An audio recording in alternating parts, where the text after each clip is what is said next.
Plus de 100 000 figurants, une marée de drapeaux rouges et des chars de carnaval pour dépeindre l'ascension de la Chine. Pékin a célébré les 70 ans du régime communiste avec un gigantesque défilé tout à la gloire du président Xi Jinping. Le défilé militaire de ce 1er octobre a illustré la modernisation de l'armée voulue par le président Jinping, qui veut lui faire atteindre un niveau de classe mondiale d'ici 2049.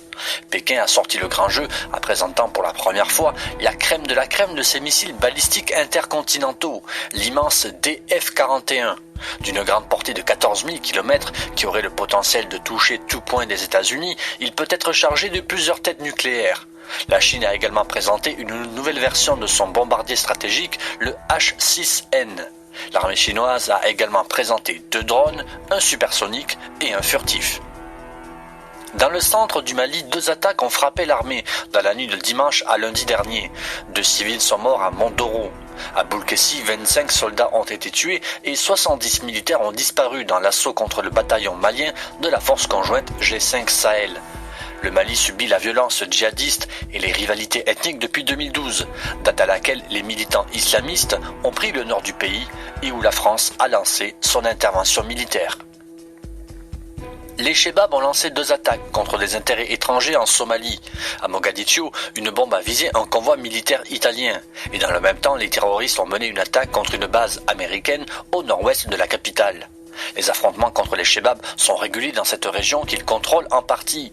À Mogadiscio, donc, un véhicule piégé a heurté un convoi transportant des conseillers militaires italiens de la mission de formation de l'Union européenne en Somalie.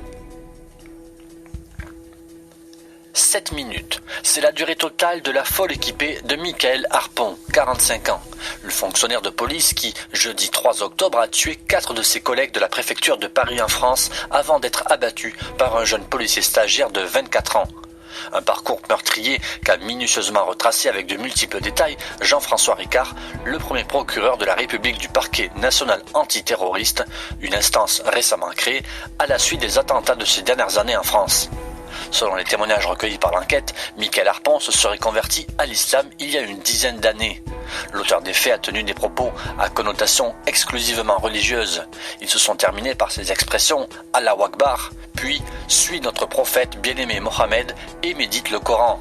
Enfin, il aurait adhéré à une vision radicale de l'islam.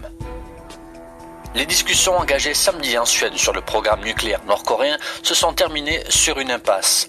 Pyongyang accusant Washington d'avoir fait échouer les consultations, tandis que les États-Unis affirmaient au contraire qu'elles avaient été bonnes.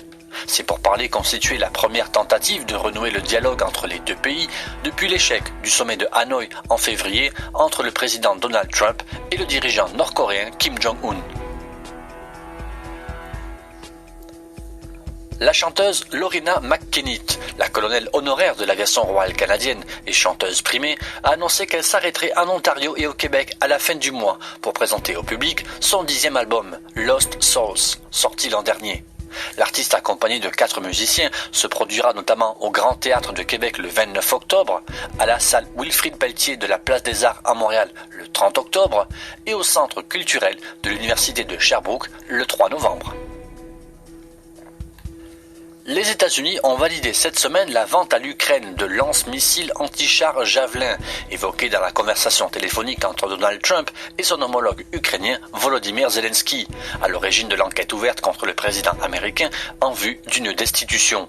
Le département d'État a officiellement informé le Congrès de l'intention de l'administration de procéder à cette vente de 150 missiles et 10 lance-missiles Javelin pour 39 millions de dollars. Ces armements s'ajoutent 210 javelins et 37 lance-missiles déjà livrés à l'Ukraine. Le Pentagone a également annoncé cette semaine se préparer à coopérer avec le Congrès sur l'enquête de destitution du président Trump, accusé d'avoir bloqué un contrat d'armement pour faire pression sur l'Ukraine à des fins électorales. Cette décision a été prise à titre préventif et non sous pression des élus démocrates du Congrès qui mènent l'enquête de destitution du président.